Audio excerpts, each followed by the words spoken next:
దేవునికి మహిమ కలుగును గాక. ప్రభునందు ప్రియా దేవుని సంగమ, ప్రభు పేట మీ అందరికి వందనాలు, శుభాలు. మరణాత బాగున్నారా? మీరందరూ శ్రేష్టముగా, క్షేమముగా, సంతోషముగా, మీరందరూ దేవుని యొక్క రెక్కల నీడలో శ్రేయాభిలాషులుగా, శ్రేష్టమైన మనసుతో, శ్రేష్టమైన హృదయముతో ఈ దినమంతా మీ తలంపులు, మీ ఆలోచనలు, మీ ప్రయాణములు, మీ వ్యాపారములు, మీరు చేర్చున్న పనులన్నిటికీ ఆ ప్రభువు తోడుగా ఉన్నారని, మీరు సంతోషంగా ఉన్నారని నమ్ముచు దేవదేవునికి వందనాలు, స్తుతులు, స్తోత్రాలు చెల్లించున్నా. ప్రియులరా, ఈ దినము పాఠము దేవుడు పిలుచుచున్నాడు. ఎస్, దేవుడు పిలుచుచున్నాడు. ఎవరిని ఎందుకు పిలుస్తున్నాడు, దేని కొరకు పిలుస్తున్నాడు, వాక్య గ్రంథంలో తేటగా తెలుసుకుందాం. దాని కొరకు ప్రార్థన. సర్వ సృష్టిని నీతిని పరిపాలించుచున్న సృష్టికర్తవైన తండ్రి, నీ స్తోత్రాలు. సమయంలో నీ వాక్యమును బట్టి, నీ మాటలను బట్టి, నీవిచ్చిన అవకాశాన్ని బట్టి, నీవిచ్చిన గొప్ప తరుణాన్ని బట్టి వందనాలు చెల్లిస్తూ, ఈ సమయంలో ప్రభా, నీ దాసుడుగా, నీ సేవకుడుగా నీ యొద్దకు చేరి నిన్ను స్తుతిస్తుండగా మా స్తుతులు అంగీకరించి మీరును, మా తండ్రి గారును, పరిశుద్ధులు, దేవదూతులు, సెరేబులు, కరేబులు, 24 పెద్దలు, 4 జీవుల యొక్క ఆదరణ తోడుగా, రక్షణగా ఉంచి మహింపదమని ఆత్మరక్షణకర్తమైన దేవదేవుని పరిశుద్ధమైన నామములో అడిగి బ్రతిమాలి ప్రార్థన చేయుచున్నాను పరమ తండ్రి, ఆమేన్.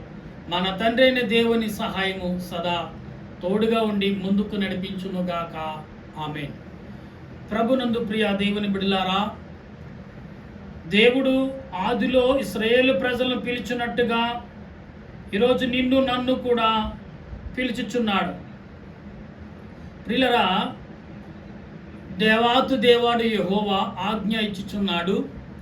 తూర్పు దిక్కును మొదలుకొని పడమట దిక్కు వరకు భూనివాసులను రమ్మని ఆయన పిలుచుచున్నాడు. ఏమండి, భూనివాసులని తూర్పు దిక్కును మొదలుకొని, దక్షిణ మొదలుకొని, పనమట మొదలుకొని ఉత్తరం వరకు అందరినీ ప్రభువు రమ్మని పిలుస్తున్నాడు. ఎక్కడికి, ఎందుకు రమ్మని పిలుస్తున్నాడు? ప్రజల్ని పరలోక రాజ్యముకు పిలుస్తున్నాడు. ఈ యొక్క ప్రజలు ఎలాగ పిలుస్తున్నాడు అంటే, మనం ఇంకా చదువుతున్నప్పుడు ఇక్కడ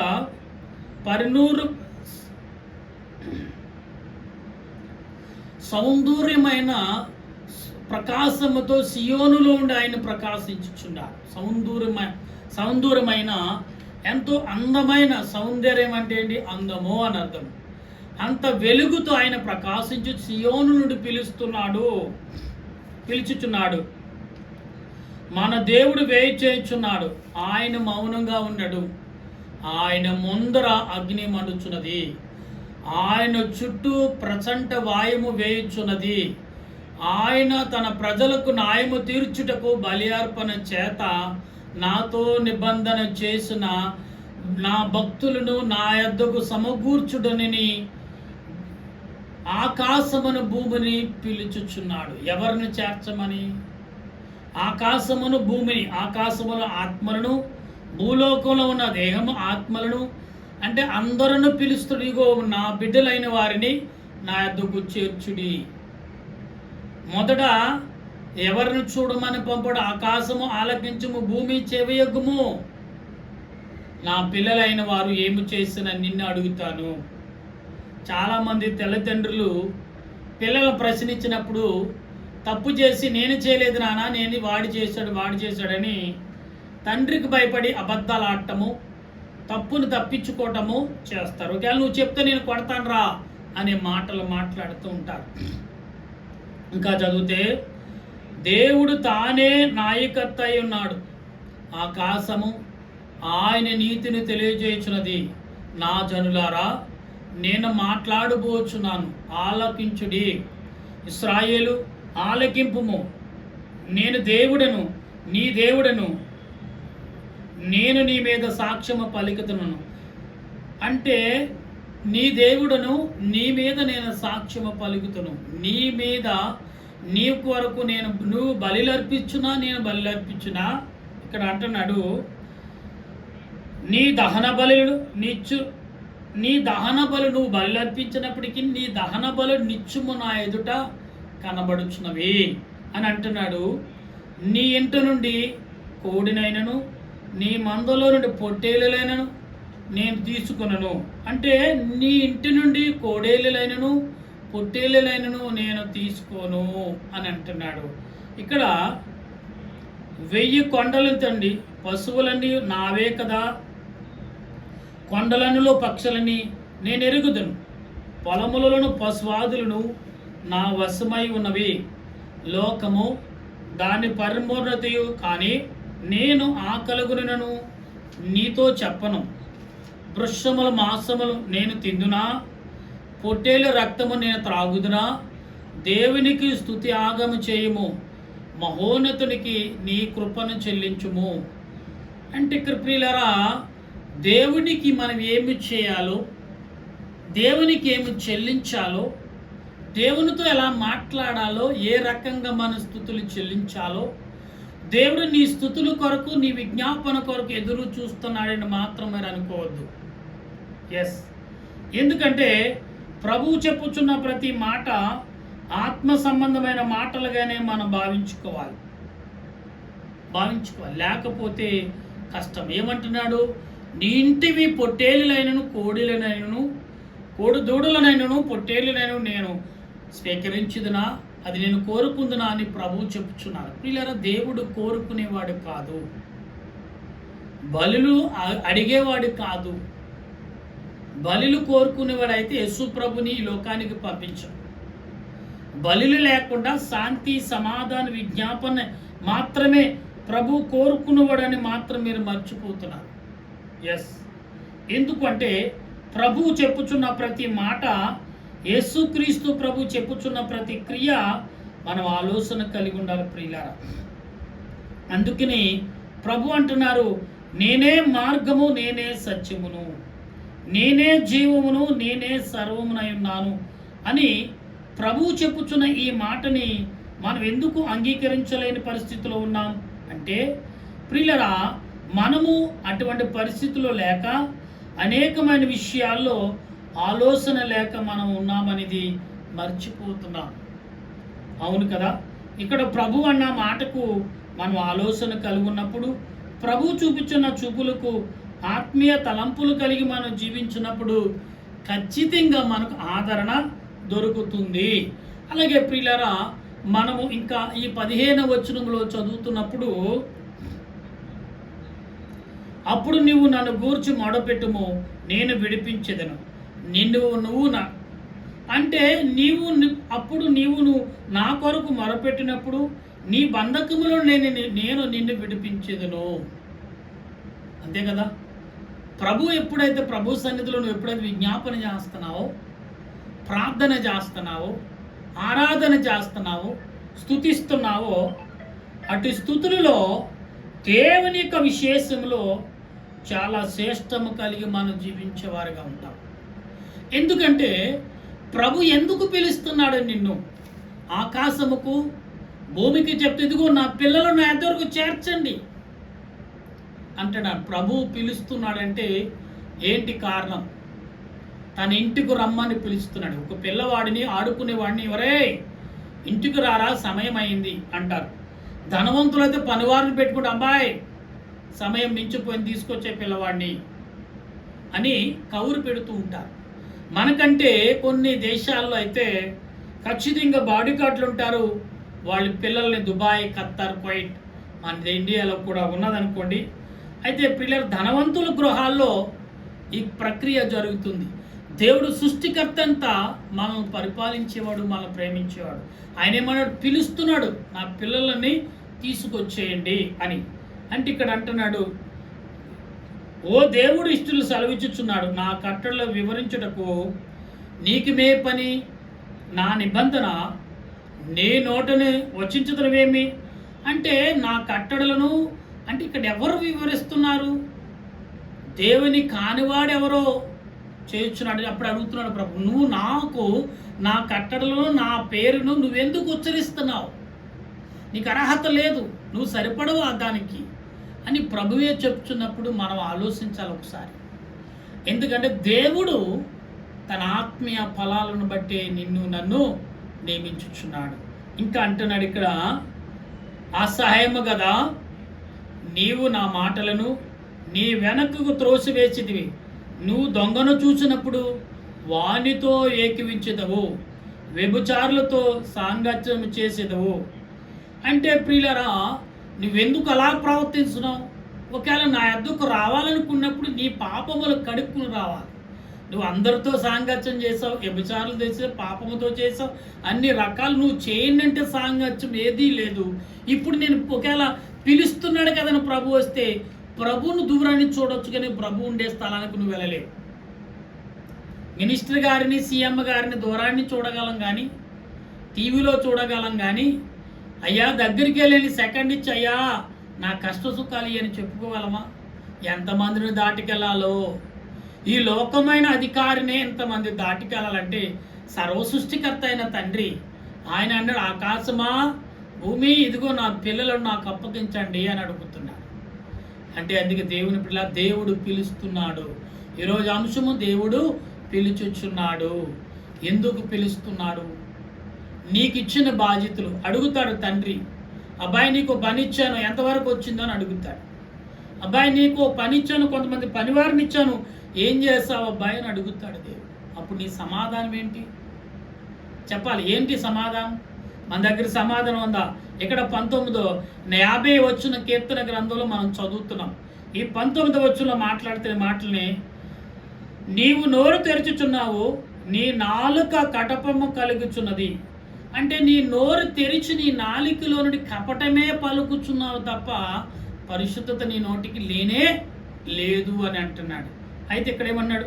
కూర్చుండి నీ సహోదరుల కొండుములు చెప్పుచున్నాం, నీ తల్లి కుమారుడి మీద అబ్బనెంబదలు మోపుచున్నాం. అంటే ఇక్కడ కూర్చుండి, చాలామంది లోకంలో పని పాట లేకుండా కూర్చుండి ఏం చేస్తారంటే తన వారి మీద తన బంధుమిత్రులే తన రక్త సంబంధం మీద చాడీలు చెప్పుకుని బ్రతుకుతున్న, నిందలు మోపుతూ బ్రతుకుతున్న వారు లేరా?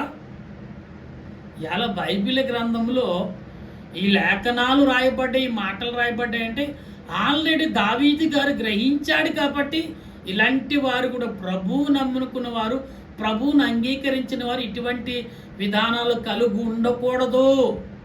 రాజుగా ఉన్నాడు కాబట్టి అన్నీ గ్రహించాడు.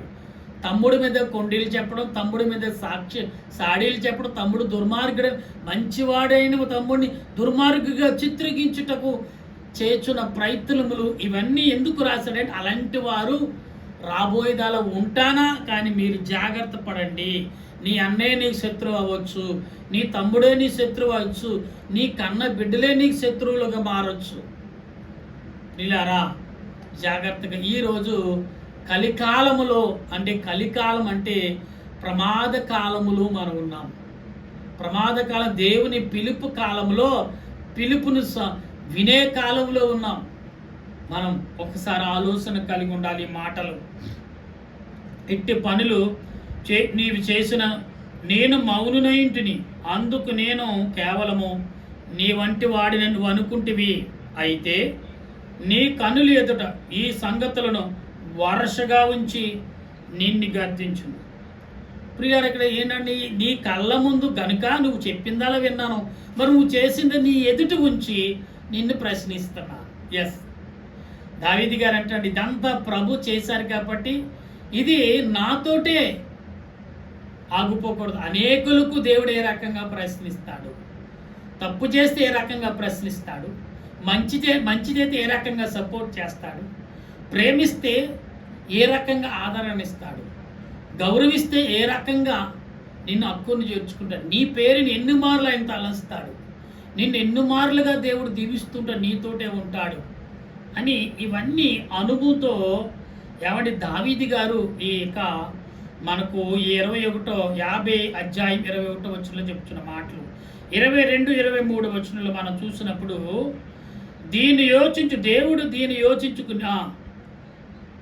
చూడు ఇక్కడ ఏమంటున్నాడు ప్రియులారా, నువ్వు చేసినను అంటే ఇక్కడ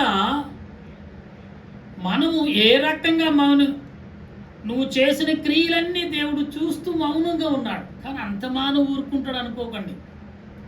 ఒక మాట బైబిల్లో ఉంది, మన లోక సంబంధంగా కూడా అదే మాట వాడతాం, ఇది పాపం పండిందిరా అని. దేవుని యొక్క వాక్య రీతిలో ఏమంటారు తెలుసా? ఏమండి, నీ గిన్నె నిండి పొల్లింది, అది మంచిగా పొల్లిందా? చాలామంది ఒరే ఈ రొట్టు ముక్క నేతిలో పడింది అని అంటారు, అంటే దీవించబడ్డాడు అని. వీడి పాపం పండిందిరంటే వీడి టైము అంతమవుతుందిరా, దొరికేహాడు రీడు అని అంటుంటారు. ఇలా ఇలా బైబిల్ గ్రంథం ఏంటి? ప్రియులారా, ఇదిగో నీ గిన్నె నిండి పొలింది. దేని కొరకు పొలింది? మంచిగా పొలిందా, చెడ్డగా పొలిందా? పాలు పొయ్యి మీద ఎడుతున్నా పొంగుతున్నాయి, చూస్తే ఆపుకుంటా, చూడలేదనుక నేలపాలు అవుతున్నాయి. అంటే నీ బ్రతుకు నేలపాలు అవుతుందా? మంచిగా జీవించబడుతున్నావా? ఆశీర్వదించబడుతున్నావా? నీ బ్రతుకు హెచ్చించబడుతుందా? నా గిన్నె నిండి పొల్లి హెచ్చించి నేను నా పిల్లలతో సంతోషముగా స్వేచ్ఛగా జీవిస్తున్నాను అని నువ్వు అనుకుంటున్నావేమో. కానీ ఇక్కడేమంటున్నాడు ప్రభువు? అయితే ఇవన్నీ కూడా ప్రభువు నీ ఎదుట ఉంచాడు. ఆ విషయం మాత్రం మర్చు. దేవుని మరిచిన వారులారా, దీన్ని యోచించుకునడి. లేని ఎడల నేను మిమ్మల్ని చీల్చివేదును. చూడండి, ఇక్కడ మీరు దేవుని పిల్లలైగా మీరు వినకపోతే మీరు దేవుడే మిమ్మల్ని చీల్చివేస్తాడంట.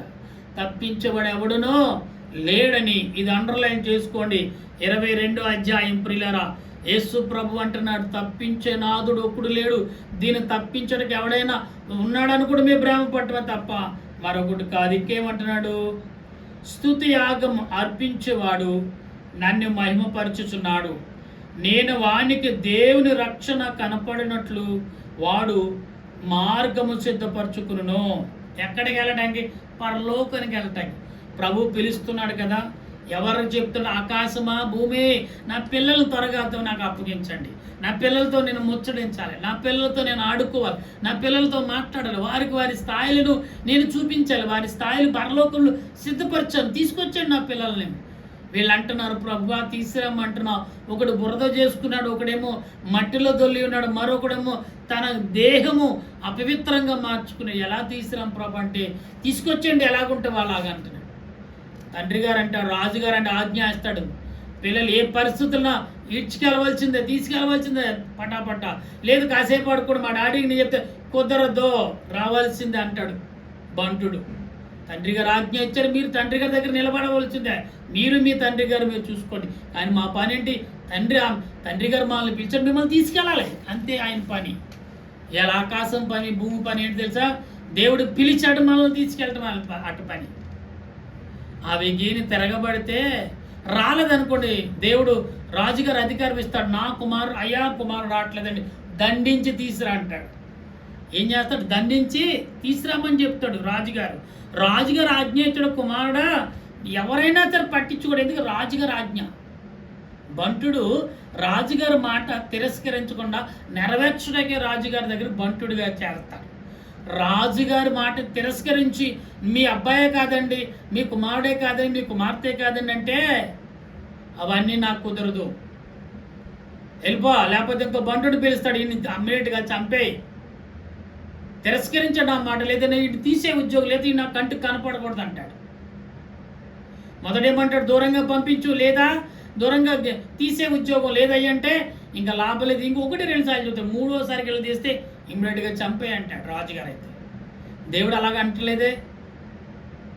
తీసుకొచ్చే నా దగ్గర నేను సరి చేసుకుంటా, నేను కడుక్కుంటా, నేను శుద్ధి చేసుకుంటా, నేను పరిశుద్ధపరచుకుంటా, నా కుమారుడైన యేసుక్రీస్తు రక్తంలో కడగబడకపోయినా నేను కడుగుతాను, తీసుకొచ్చే పరలోకానికి అంటున్నాడు. మన ప్రయాణం ఎక్కడికి?